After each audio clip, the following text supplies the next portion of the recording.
आज का हमारा गोल है आपको बीटा का मतलब समझाना और उसे फंड सिलेक्शन में कैसे यूज करते हैं वो बताना।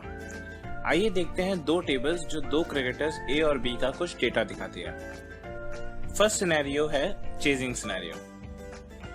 इसमें टीम को 50 ओवर में 300 रन चेज करने हैं, तो रिक्वायर्ड रन रेट होगी 6 रन पर ओवर। क्रिकेटर ए की स्ट्राइक रेट है 120 और क्रिकेटर बी की स्ट्राइक रेट है 90। इसका मतलब क्रिकेटर ए हर ओवर में लगभग 7 रन बनाता है और क्रिकेटर बी हर ओवर में लगभग 5 रन बनाता है। तो अगर हम अपना टारगेट इन दोनों को अकेले चेस करने के लिए दे दें तो ए ना सिर्फ टारगेट को सक्सेसफुली चेस कर लेगा पर उसे सिर्फ 41.4 ओवर्स में ही निपटा देगा। यहीं बी टारगेट को 50 ओवर्स में चेस नहीं कर पाएगा और उसे 5.3 ओवर्स ज्यादा लगेंगे। तो एक चेजिंग सिनेरियो में हमें क्रिकेटर ए जिता सकता है। अब हम एक टारगेट डिफेंडिंग सिनेरियो लेंगे।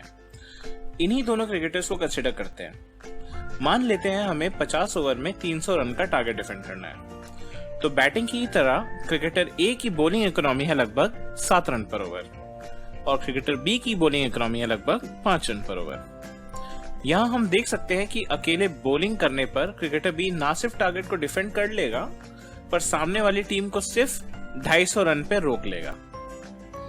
वहीं क्रिकेटर ए टारगेट को डिफेंड नहीं कर पाएगा और सामने वाली टीम सिर्फ 37.3 ओवर्स में टारगेट अचीव कर लेगी। इस एग्जांपल में दोनों क्रिकेटर्स को हम दो म्यूचुअल फंड्स मान लेते हैं, टारगेट को बेंचमार्क और उनकी बैटिंग और बॉलिंग रेट पर ओवर को उनका बीटा।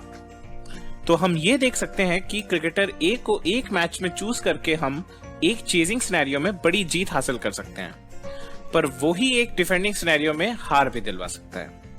और क्रिकेटर बी एक चेजिंग सिनेरियो में टारगेट चेज नहीं कर पाएगा पर एक डिफेंडिंग सिनेरियो में आराम से टारगेट डिफेंड भी कर देगा। ठीक इसी तरह एक फंड का बीटा उस फंड के रिस्पेक्टिव बेंचमार्क के कंपैरिजन में उसके परफॉर्मेंस को कहा जाता है। एक ऐसा फंड जो बेंचमार्क फंड के राइज करते ही उसके जितना ही राइज करता है और बेंचमार्क फंड के ड्रॉप करते ही उसके जितना ड्रॉप करता है, उसका बीटा 1 होता है।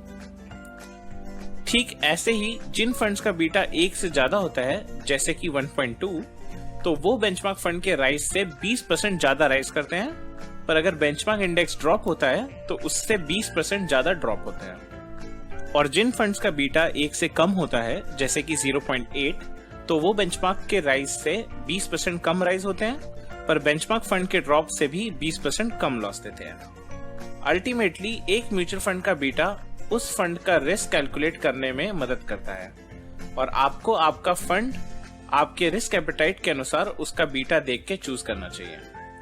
Thank you.